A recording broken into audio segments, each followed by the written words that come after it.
أعوذ بالله من الشيطان الرجيم. بسم الله الرحمن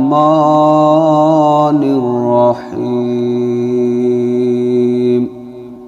أذن للذين يقاتلون بأنهم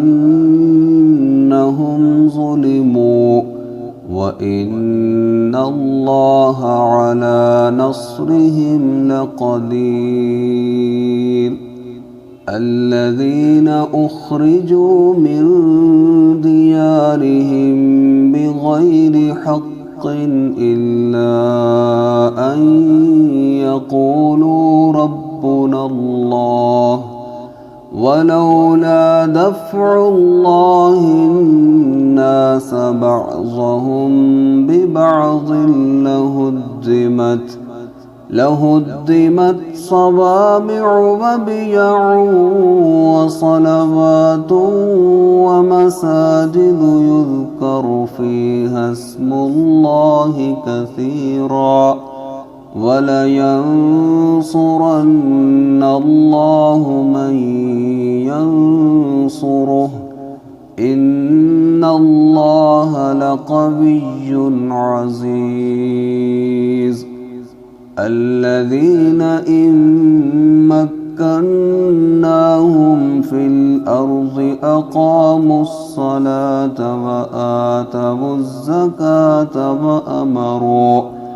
وأمروا بالمعروف ونهوا عن المنكر ولله عاقبة الأمور.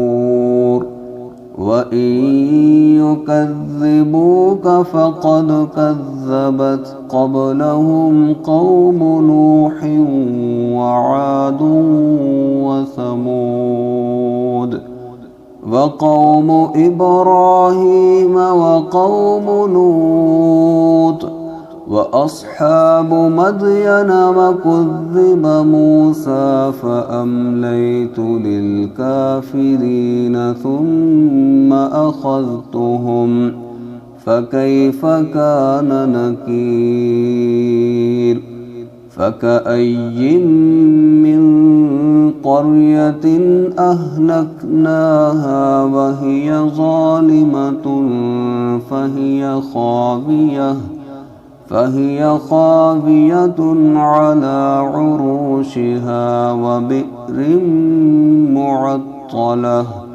وبئر معطلة وقصر مشيد.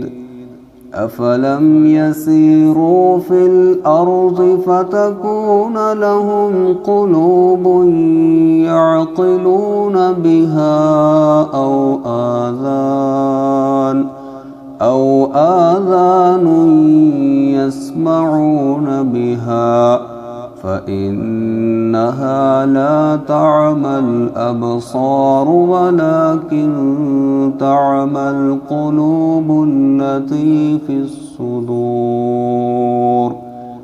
ويستعجلونك بالعذاب ولن يخلف الله وعده وإن يوما عند ربك كألف سنة مما تعدون. وكأي من قرية أمليت لها وهي ظالمة ثم أخذتها وإلي المصير.